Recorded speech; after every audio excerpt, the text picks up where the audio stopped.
Greetings, loyal subjects of the Imperium of Man. I am Librarian Elias of the Adeptus Astartes. I am creating a series of recordings with the intent of educating the general populace of the dangers of the galaxy. All of this information comes from the Lexicanum provided to me by the Adeptus Mechanicus. I will be reading verbatim from their archives.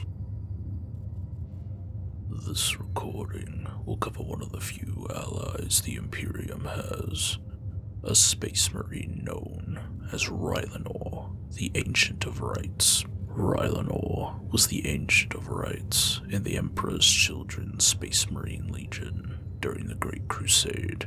Having served with the Great Crusade since its beginning, Rylanor was eventually wounded in battle with the Eldar some decades before the beginning of the Horus Heresy. Rylanor's life was saved by his conversion into a dreadnought. He continued to serve in his position as Ancient of Rites after his internment. As the Ancient of Rites, Rylanor held responsibility for overseeing the progression of the Emperor's Children recruits from novice to one of Fulgrim's chosen, and was also said to be able to perceive a lie the moment it was told. Normally stationed aboard the Emperor's Children vessel, Andronius, Rylanor maintained the Hall of Rites located there.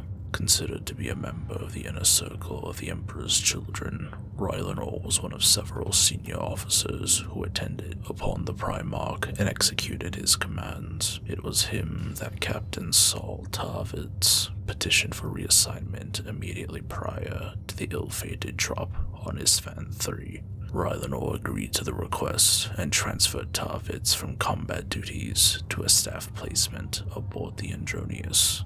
Rylanor himself was dispatched with the loyalist elements of the Emperor's Children to Istvan III, and was subsequently betrayed alongside his cohorts. Sometime after the betrayal was revealed, Tarvitz, who had now arrived on the surface and assumed command, reportedly ordered Rylanor to guard an underground hangar of some sort. The Dreadnought warrior was not seen again during the battle, and was presumed dead by the traitorous victors. Thousands of Terran years later, after the events that occurred during the Horus Heresy, a trio of heretic Astartes from the Thousand Sons Traitor Legion, Marshid and Akhtar, led by the Chaos Sorcerer Malin Vistario, were dispatched by their demon Primarch, Magnus the Red, from Solitarius, the so-called Planet of the Sorcerers, to investigate a distress signal that had come from a long-dead world. The message repeated itself over and over,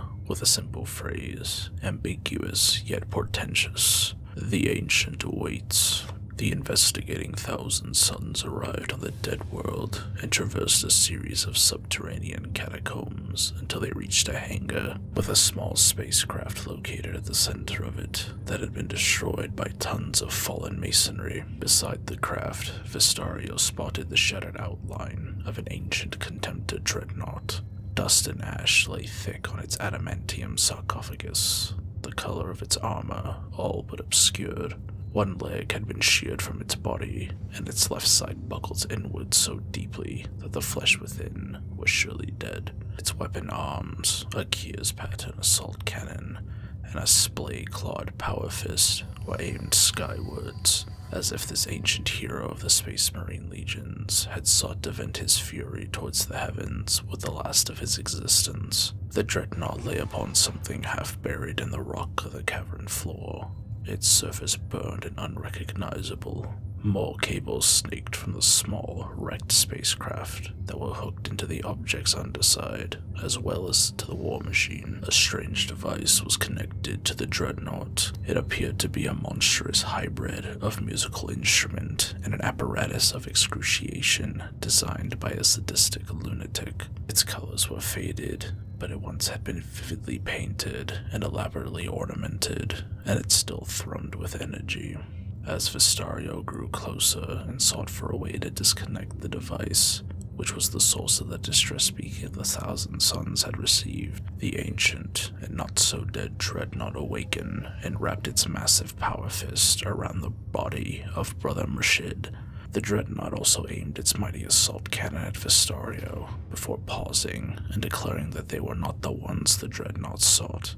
Unaware of the wider events that occurred during the Horus Heresy, the Dreadnought did not know of the 15th Legion's fall to chaos. Realizing this, Vistario quickly played along and told the Dreadnought that their legion still endured. But the Dreadnought, though barely clinging to life, knew evasion when he heard it. The sorcerer then explained that he would not like the truth. When Vistario inquired as to the identity of the Dreadnought, the Ancient explained that he was he who remembers. I am the Ancient of Rites. Like a thunderbolt, a sudden flash of prescience swept through Vistario as he came to the startling realization that the war-racked dead world above them was none other than Isstvan III. The site where War Master Horus had cut the loyalist chaff from his traitor legions and first revealed his allegiance to chaos. The Dreadnought was none other than ancient Rylanor of the Emperor's Children. Vistario knew the name. The only mention of the Dreadnought's fate came from that most unreliable of narrators, Lucius the Swordsman, who claimed Saul Tarvitz spoke of an underground hangar the Dreadnought was rumored to have found. When Vistario asked Rylanor why he had not escaped, the Dreadnought explained that he had attempted to do so, but the shockwave of Isstvan III's death went deeper and lasted longer than any could have foreseen. The roof of the cavern collapsed, destroying the spacecraft in the hangar, trapping him there. Vistario glanced at the strange device hooked to the interior of the wrecked starship and inquired as to the device's purpose. Rylanor explained it was a sonic weapon of some kind. A handful of his former brothers, among the Emperor's Children, had found the hangar and sought to kill him. They failed, but the power of their weapons crippled him and left him mortally wounded. Vistario deduced that Rylanor had managed to reshape the sonic weapon into a distress beacon of some kind, but the Dreadnought chuckled at the ignorance of Vistario's observation, for the device was no mere distress beacon. It was a lure. When Vistario asked what the device was intended to lure, a silken voice answered, "For me, isn't that right, Rylanor?" The device had been modified to draw the demon Prince Fulgrim back to Isstvan III, and it had worked. Without warning, Fulgrim, now a demon prince of Slaanesh, suddenly appeared from the shadows. Rylanor was horrified and disgusted by his former Genesire's appearance. The Primarch was an abomination, even by the standards of warriors who had seen their own Gene-father hideously changed by the transformative energies of the warp. The Demon Prince mocked the Ancient's damaged appearance. Fulgrim asked the Ancient of Rites why he had summoned him to this long-dead place. The Dreadnought managed to push his carapace upright into a sitting position, revealing the object that had lain beneath it for millennia. Humming power cables ran from Rylanor's sarcophagus to an open control panel. Vistario felt his blood chill as he finally understood what it was. Rylanor asked Fulgrim if it had been a millennia since the events of the Isstvan III atrocity. The Demon Primarch replied that it indeed had, and mocked Rylanor for all the time it had wasted, and all the glory unearned, all the victories denied, had he still served with the ranks of the Third Legion. Rylanor gave another grating bark of laughter in response. Rylanor explained that if a millennia had passed since the Isstvan III atrocity, then he had a millennia to perfect his weapon. It was at that moment that the Demon Primarch realized the true nature of the object that the Dreadnought's body had obscured, as Rylanor sent an activating pulse of energy to the armed warhead of an unexploded virus bomb. Brother Akhtar utilized his Raptor occult powers and summoned forth a kinetic kind shield in order to contain the explosion, though his ability to maintain such a barrier was tested to its limits. Enraged, Fulgrim attacked Rylanor, enhanced by his Slaanesh-gifted powers. Fast as Quicksilver, the Demon Primarch crushed the Dreadnought's assault cannon, and effortlessly ripped the arm off the dreadnought's body. Fulgrim used one of his alien blades to cut into the outer case of the dreadnought's carapace. Reaching within, he breached Rylanor's sarcophagus and ripped out what was left of the legionary's mortally wounded form. Fulgrim offered Rylanor the opportunity to return to the Emperor's children and accept the gifts of the Dark Prince and walk at his side, clad once again in flesh. Fulgrim told Rylanor that he could be anything, as the Demon Primarch had the power to sculpt him into any form he desired. Vistario could sense Rylanor's horror at this last violation, an inescapable destiny where he could become that which he hated most. The Dreadnought did not care whether he lived or died, only that Fulgrim went with him. Rylanor roared his defiance. Never.